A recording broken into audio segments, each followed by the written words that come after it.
لە ئەگەری بەردەوامبوونی ناکۆکیەکانی نێوان هەولێر و بەغدا داهاتووی هەرێم چۆن دەبێت؟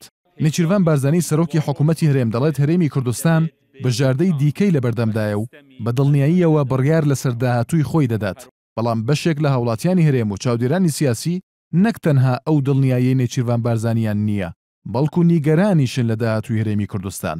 لە چەند ساڵی ڕابردوودا زۆر جار باس لە کشانەوەی کورد لە بەغدا کراوە، بەڵام پرسیاری هاوڵاتیان ئەوەیە ئەگەر کورد بکشێتەوە هەرێمی کوردستان چ بژاردەیەکی لە بەردەمدایە؟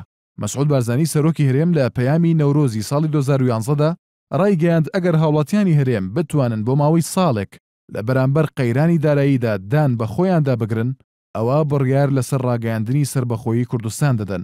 لەو کاتەشەوە تا ئێستا زۆر جار باسی سربەخۆیی کراوە و بەتایبەتیش لەلایەن بەرپرسان و ڕاگەیاندەکانی پارتی دیموکراتی کوردستانەوە، بەڵام بەشێک لە چاودێران پێیان وایە کاتێکی گونجاو نییە بۆ ڕاگەیاندنی سربەخۆیی.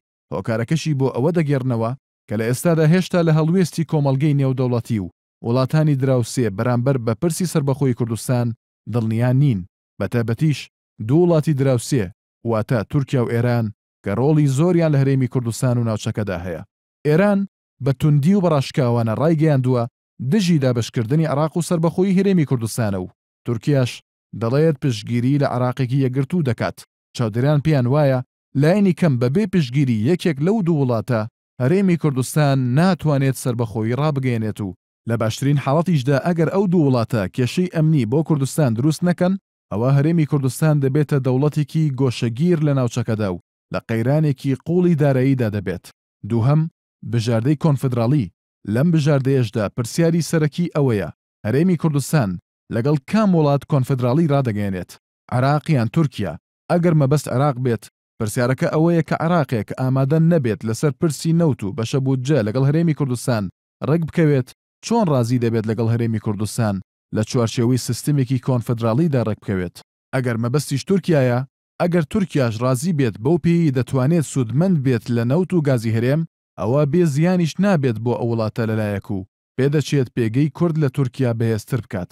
لەلایەکی دیکەشەوە تورکیا دەبێت ئامادە بێت لە بەرامبەر ژیاتیکردنی وڵاتانی ناوچەکە و تەنانەت زلهێزێکی وەک رووسیاش دان بە خۆیدا بگرێت. ئەمە جگەلەوەی بەشێک لە هێزە سیاسەکانی هەرێمی کوردستانیش بەم بژاردەیە ڕازی نابن. بژاردەی سێهەم کە پێدەچێت لە بژاردەکانی دیکە واقعیتر بێت، بژاردەی سربەخۆیی ئابووریە. لەم بژاردەیە دەبێت هەرێمی کوردستان بتوانێت لە دوو ڕۆوە دڵنیا بێت. یەکەم، دەبێت پشتگیری ناوچەیی و نێودەوڵەتی دەستەبەر بکات و بۆ کۆمەڵگەی نێودەوڵەتی بسەلمێنێت کە بەغدا تاوانبارە لە بەردەوامبوونی ناکۆکیەکانی هەولێر و بەغدا و دووهەمیش دەبێت کە ڕیاری پێویست بۆ نەوت و گازەکەی بێنێتەوە و دڵنیا بێت لەوەی لە ڕووی سیاسی و یاساییەوە هیچ کێشەیەک بۆ فرۆشتنی نەوتی هەرێم دروست نابێت و دڵنیا بێت لەوەی دەتوانێت ئەو بڕە نەوتە بفرۆشێت کە هەرێمی کوردستان لەسەر پێی خۆی ڕاوەستێت. ئەگەرچی ئەم بژاردەیە پێدەچێت لە بژاردەکانی دیکە واقعیتر بێت، بەڵام بەو حاڵەشەوە بەشێک لە چاودێران پێیان وایە ئەم بژاردەیەش بێکێشە نابێت. بەو پێی سربەخۆیی ئابووری بە پێشمەرجی سربەخۆیی سیاسی دادەنرێت و پێناچێت هەندێک لە وڵاتان و بەتایبەتیش ئێران بەم بژاردەیەش ڕازی بێت.